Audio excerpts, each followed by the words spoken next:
রংতুলি canvas আর ফ্রেমে জীবন তার, তবে হঠাৎ করেই ছন্দপতন। তবুও চেষ্টা ফেরার, স্ট্রোক করে সঙ্গী হুইলচেয়ার। সহযাত্রী তার জীবনসঙ্গী, তারা নির্মাতা শাহনওয়াজ কাকলি ও অভিনেতা প্রাণ রায়। হাসপাতালে বন্দি সময়ের সাক্ষী যেন দুজন। সব বাধা জয় করে জাতীয় চলচ্চিত্র পুরস্কার জয়ী নির্মাতা শাহনওয়াজ কাকলি ফিরতে চান বাড়ি। হুইলচেয়ারের বদলে বসতে চান ডিরেক্টর চেয়ারে। অভিনেতা প্রাণ রায়ও তাকে সুস্থ করে ফিরতে চান কাজে। তাদের সেই শিল্প সংগ্রামের গল্প জানাচ্ছেন আহমেদ তাওকির। ইচ্ছেগুলো বন্দি যেন হাসপাতালের কক্ষে, হাত বাড়িয়ে খুঁজে বেড়ানো সোনালি সেই সময়গুলো। ছোট্ট ঘরে এ যেন ছোট এক সংসার, প্রিয়জনের স্পর্শে পেরিয়ে যায় দিনরাত। গত বছরের অক্টোবরে বদলে যায় জীবনের গতিপথ। স্ট্রোক করে ভর্তি হন হাসপাতালে।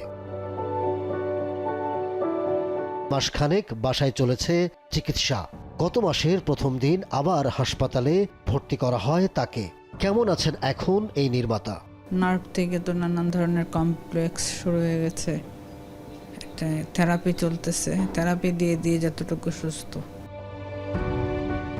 তার সুস্থতার জন্য লড়ছেন স্বামী অভিনেতা প্রাণ রায়। শুটিং ফেলে পড়ে থাকছেন হাসপাতালে। ওকে ধরেই দাঁড়াই, ওকে ধরে বসি, ও খাবারটা রেডি করে দেয়। আমি আজকে বাসায় অসুস্থ থাকলে তো এই হেল্পটা ও আমাকে করতো। নির্মাতা অভিনেতাদের কল্যাণে কাজ করে বিভিন্ন সংগঠন। কেমন সহযোগিতা পাচ্ছেন তাদের থেকে? আছে কি রাষ্ট্রীয় কোনো উদ্যোগের প্রত্যাশা? গিল্টের পক্ষ থেকে আসে নাই, কিন্তু সেলিম ভাই রিলেশনশিপ থেকে ছোট বোন হিসাবে সেলিম ভাই ফোন দিছে। আমার সংগঠন, আমার ওয়াইফ অসুস্থ, তাতে যে সাপোর্টটা পাচ্ছি, ওই সংগঠনের মেম্বার হিসাবে তো আসলে একটা সাপোর্ট পাওয়া উচিত ছিল। সব কিছু নির্বিশেষে যদি মানুষ হিসাবে গণ্য করে আমাকে, তাহলে হয়তো অবশ্যই রাষ্ট্রের দায়িত্ব আছে। রাষ্ট্র কি করবে, রাষ্ট্রই ভালো জানে। মনে পড়ে উত্তরেশ্বরের কথা। মুক্তির অপেক্ষায় কোন সিনেমা? নতুন কি কাজ করবেন? উত্তরের সুরের কথা যখন মনে পড়ে, যে ওই রকম নদীর চড়ে বা ভোরবেলা পিক আপে করে যাচ্ছি, লাফায় উঠছি।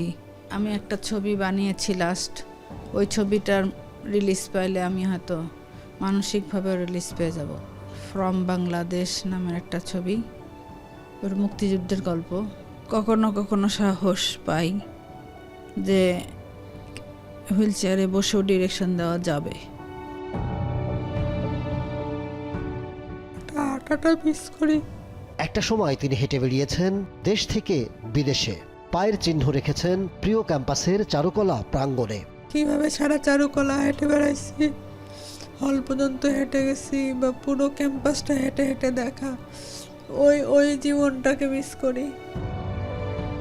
দৃঢ় মনোবল, যথার্থ চিকিৎসা, আপনজনের সেবায় তিনি বাড়ি ফিরবেন দ্রুতই। ফিরবেন রংতুলি, লাইট, ক্যামেরা, অ্যাকশনের মায়ায়। হুইল চেয়ার ফেলে শক্ত পায়ে দাঁড়াবেন নিজের পায়ে। নতুন গল্পের মায়ায় হেঁটে যাবেন পথে পথে। Ahmed Tauquir, showbiz tonight.